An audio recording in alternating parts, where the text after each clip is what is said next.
Hello, I'm Paul Nisi from FrontDoorsGamer.com. And I'm Scott Yates of the Comic Station. And this is issue number 35 for August 28th of 2013.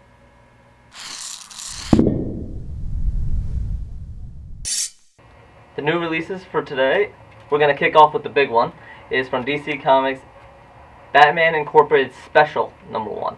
Now, this is, Batman Incorporated is kind of finished, but this is a, Batman's going over the case files of a lot of the number of Batmans. If you're not familiar with Batman Incorporated, basically Batman turned the name into a kind of franchise where other wannabe heroes can license out Batman, certain aspects of it, and become crime fighters themselves. In this one, it's really nice. It's a good overview of the Batman Incorporated mythos and series because it goes over basically a vignette of little various short stories of number of Batmans. First one, and each one has their own style, art style and tone. The first one going over is Batman of Japan, and that is a completely different style of the Mexican Batman, or the Knight Batman, who's actually dressed up like more of a medieval knight. And it's really nice, it's done well. The stories are quick, they're fun, they're easy, but they all have something to do with being Batman. It's also, how can you go wrong here? There's a Bat Cow.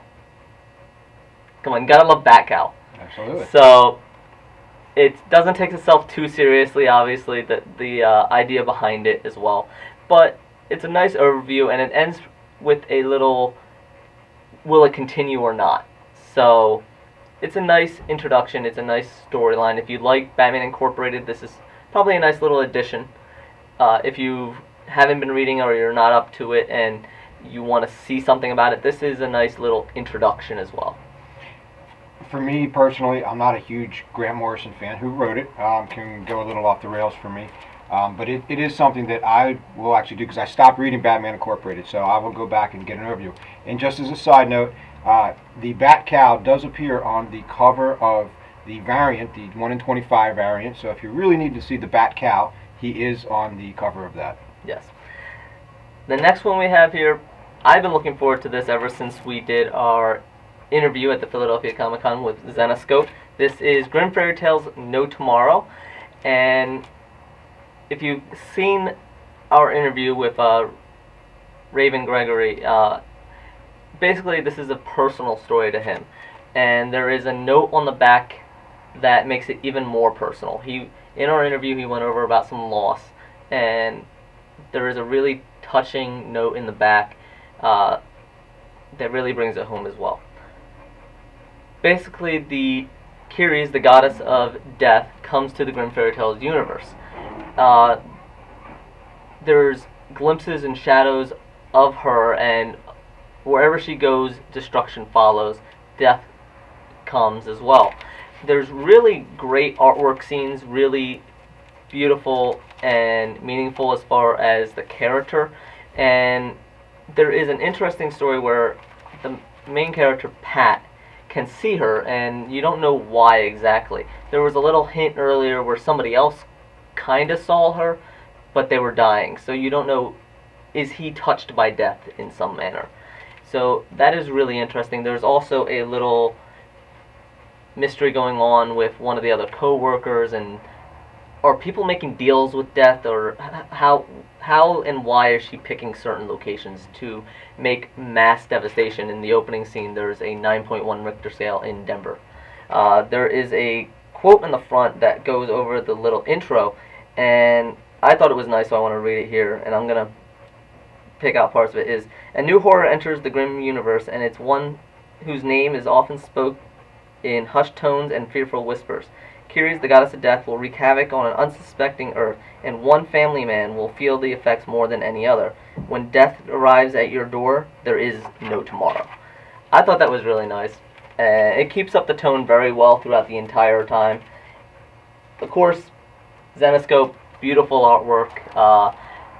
Besides Ceres, there's not too much skin. Her outfit, obviously, judging from the cover, but otherwise, it kept a good, solid tone, and the artwork was really nice. there's not much for me to say on the Zenescope stuff. I like it. You know, we review a lot of it, and it's always a little bit lighter than the regular stuff. The artwork's always brilliant. So I'm well in favor of picking it up and checking it out. Yes, and there will be some crossover into the Grimm Fairy Tale storylines of other ones as well, where Curious might be doing a little cameo in one or the other. Finally, for our palette cleanser, we have from Dark Horse Comics is Itty Bitty Hellboy. If you can't tell from the cover or the artwork, this is meant for kids, young kids. This isn't even all ages. This is probably for, I want to say, like 8 and below. It's Hellboy. You have Hellboy, Abe, John, bad guys like Carl and Rasputin. It's really cute. The artwork really reminds me of Billy and Mandy, and for my age group, and probably a little below, because I watched a lot of cartoons, and Billy and Mandy was one of my favorites, so that is not a bad thing at all. It's a bunch of short stories, some of them only 2 pages, and other ones about 6 to 8 pages. So short little blurb stories, really good for attention spans. Really beautiful color artwork, almost crayon drawn, as you can see from the cover. So it's a good introduction for little kids. As far as being Hellboy, there's some call-outs. If you're an adult and you're reading it or with the kid, you'll notice certain things, but there isn't too much mythos that's going to bog a kid down on it. It's nice because a lot of the comics now that are doing that with DC does a lot with Adventures of Superman, Little Gotham. It's good getting the kids to read, and these characters are fun. Yeah. They're not scary in this type of a setting. Not at all. So it's an easier way to sit down with the really little ones and try to introduce them to readings, comics, and other things. So yeah, there's some really nice little sense of humor in here and all. So that was our new releases, and we're going to go over a few reviews coming up next. For our reviews today, we're going to actually start off with another Hellboy series. Is B.P.R.D's Hell on Earth number 110 from Dark Horse Comics. In this review, Leto actually wrote, the series' feelings of snatching defeat from the jaws of victory continues.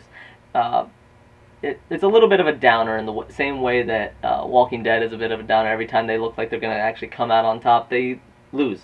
And this is a solid setup issue, and for things to come, artwork is solid, and it's light on continuity before, so this makes this a nice jumping on point for new readers or fans that have maybe fallen out of favor of the B.P.R.D.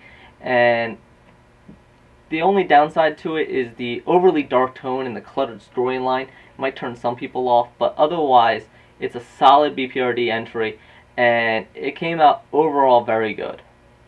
The next issue we have is The Strain, The Fall number 2. Obviously, being a number 2 doesn't really, it ties into the first one, didn't really set up beforehand, so if you haven't read the first one, this is not a good point to jump into. You'll lose track of what characters are who. Basically, it follows a group of ragtag heroes, I use that term loosely, that are fighting off vampires that have invaded New York. It is a Guillermo del Toro novel that's been turned into a comic, and as we've seen with other issues of other series, doesn't always work out too well. The art does dip in the action sequence, but otherwise the art is passable, it's standard, and because of the characters and all the miniature stories going each character's little background story, it kind of loses focus and loses forward momentum. It's a kind of middle-of-the-road review for this issue. The next one we have is one of Leto's favorites, is Lobster Johnson, The Scent of Lotus number 2 from Dark Horse Comics. This one is finishing up the Scent of a Lotus, and in this one you find out why the assassin is targeting the Tong, why the Tong as drug runners, what their side of the story is, and makes them a little bit more palatable. And it adds depth of character to Lobster as a person as well, where he makes decisions and points that show where his train of thought is. There is a secondary story within it that kind of falls flat and is kind of just written off. The overall pacing is kept up very well. The character depth is added, and it's a really fun, pulpy, punchy pulp issue. Leto actually, in I quote, Lobster Johnson's Senate of Lotus #2 is a great example of conclusion done excellently. So it wraps everything up, it ties in the story, and it makes everything a coherent story. Finally, coming out today is, from Dark Horse Comics again, is number 13 trade paperback. So this is a collection of the number 13. There are about 3 or 4 issues in this series, and this collects them. It's a post-apocalyptic story about a child wandering in the wasteland, and he has some strange powers that he's not really aware of. Everyone, obviously, because it's post-apocalyptic, they're dressing as cowboys because that's what you do. And the world the book creates is visually creative, and the story behind it is very smart. But at the same time, it's also cripplingly flawed. It kind of rehashes a lot of stories that have been done before. And there's some inconsistency, like why does some of the mutants that are in there and some of the storyline in it.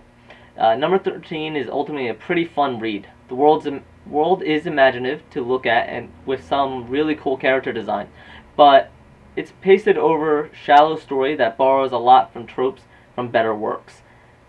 Basically, it rehashes a lot, and it has some interesting potential, but never fully lives up to it.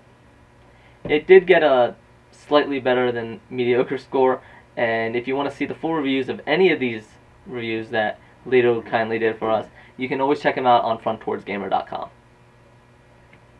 All right, for my recommendation this week, it's basically a new book that's been out. This is issue number 3 of Lazarus from Image Comics, written by Greg Rucka. I really like this story. This is in my top 5 of the year so far. It kind of reminds me of the original movie Rollerball, where everything is dictated by corporations. In Rollerball, here it's dictated by families, food, businesses. You either are with these families or you are part of the wasteland. And it follows the story of this Lazarus, who is part of this family, is basically the protector of a family. All these families have one. Kind of like an enforcer. Exactly. We did a little preview, new releases update on one of our previous comic station of Lazarus #1. Yeah, basically she's an enforcer of this family. And she just, I just find it really interesting.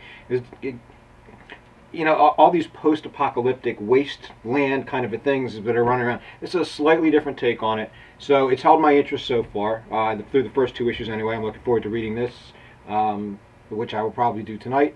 And, I would say pick it up. And, so far it has not disappointed me. Yeah, I know a lot of people have said really good things about this series, and I was interested, especially coming off the first issue. There was starting to be little hints of turmoil within her character that had some good potential. Absolutely, and they really did explore it into the second issue. Good. Alright, so that has been our Comic Station issue number 35 for August 28th, 2013. I am Paul Nisi from Front Towards Gamer. And I'm Scott Cates of the Comic Station. And as always, we will see you next week.